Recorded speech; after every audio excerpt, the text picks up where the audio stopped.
I never meant to fall for her. She was my boss, sharp, confident, always 3 steps ahead in every meeting. A woman who owned every room she walked into. And I was her assistant. Organized, quiet, invisible, at least I tried to be.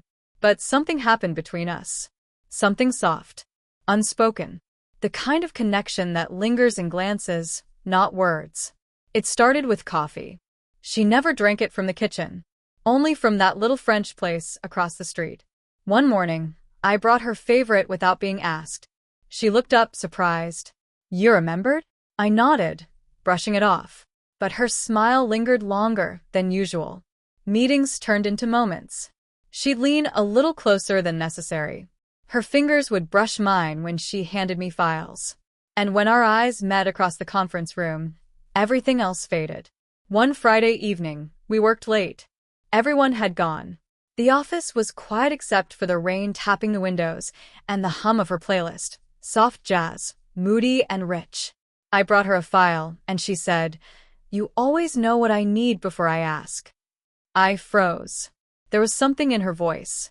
Something unguarded. "I guess I pay attention," I replied. She stood and walked toward me, not breaking eye contact. "You do," she whispered.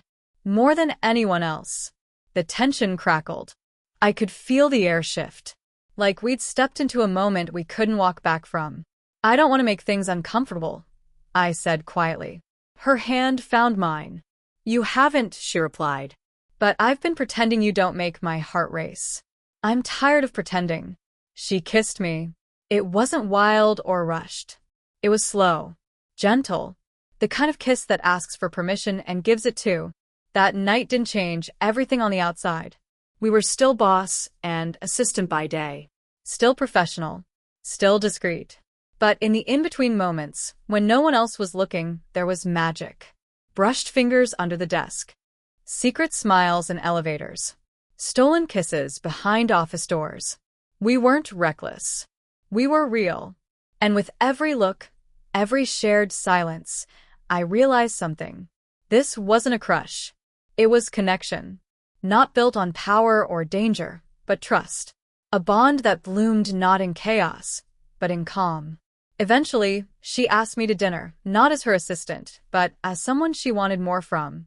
That night, over candlelight and wine, she reached for my hand and said, "I don't want to hide. Not with you."